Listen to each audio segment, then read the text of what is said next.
السلام علیکم ورحمۃ اللہ وبرکاتہ۔ مائی فرینڈس، آپ کے سامنے ایک سورہ کی فضیلت لے کر آئے ہیں۔ یہ سورہ سورۃ الملک ہے۔ آپ کے سامنے آپ جو سورہ دیکھ رہے ہیں یہ سورہ ملک ہے۔ سورہ ملک کی فضیلت، سورہ ملک کی بہت سی فضیلت ہے، ان میں سے چند فضیلت آپ کے سامنے لے کر آیا ہوں۔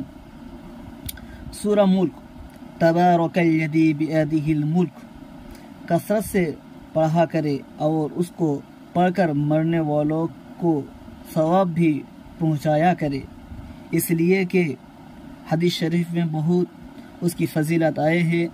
حدیث شریف میں آئے ہیں کہ بارک اللہ کی 30 آیاتیں برابر پڑھنے والے آدمی کی اتنی شفاعت کرتی ہے کہ اس کی مغفرت کر دی جاتی ہے۔ ایک روایت کے الفاظ ہے، اپنے پڑھنے والے کی مغفرت کا اس وقت تک سوال کرتی رہتی ہے کہ اس کی بخش دیا جاتا ہے۔ ایک اور حدیث میں آیا ہے کہ رسول صلی اللہ علیہ وسلم نے فرمایا کہ میرا جی چاہتا ہے کہ یہ سورۃ الملک ہر مومن کے دل میں ہو، یعنی ہر مسلمان اس کو ضرور یاد کر لے اور پابندی سے پڑھا کرے۔ ایک اور حدیث شریف میں آیا ہے کہ مرنے والے کی قبر میں عذاب کے فرشتے پاؤں کی جانب سے عذاب دینے آتے ہیں، تو اس کے پاؤں کہتے ہیں کہ تم اس طرف سے نہیں آ سکتے، اس لیے کہ یہ شخص ہمارے ذریعے نماز میں کھڑا ہو کر سورہ ملک پڑھا کرتا تھا۔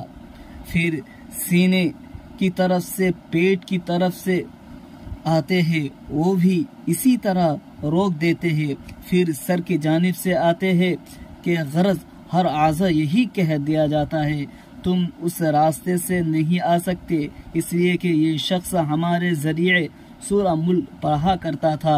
پس یہ سورہ اللہ کے حکم سے اس کو عذاب قبر سے بچا دیتی ہے، اور یہ سورہ یا اس کی یہ فضیلت تورات میں بھی مذکور ہے۔ جس شخص نے اسے رات میں پڑھا لیا اس نے بہت کچھ اور بہت اچھا عمل کر لیا۔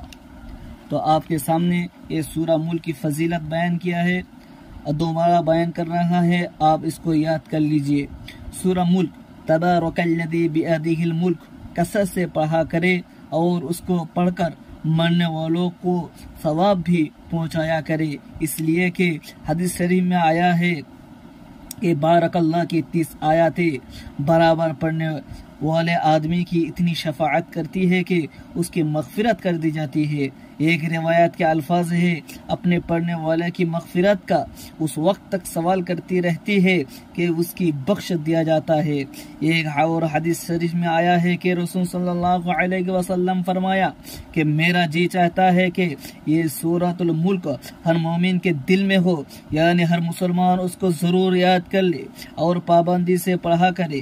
ایک حدیث شریف میں آیا ہے، مرنے والے کی قبر میں عذاب کے فرشتے پاؤں کی جانب سے عذاب دیتے آتے ہیں کہ تو اس کے پاؤں کہتے ہیں کہ تم اس طرف سے نہیں آ سکتے، اس لیے کہ یہ شخص ہمارے ذریعے نماز میں کھڑا ہو کر سورۃ الملک پڑھا کرتا تھا۔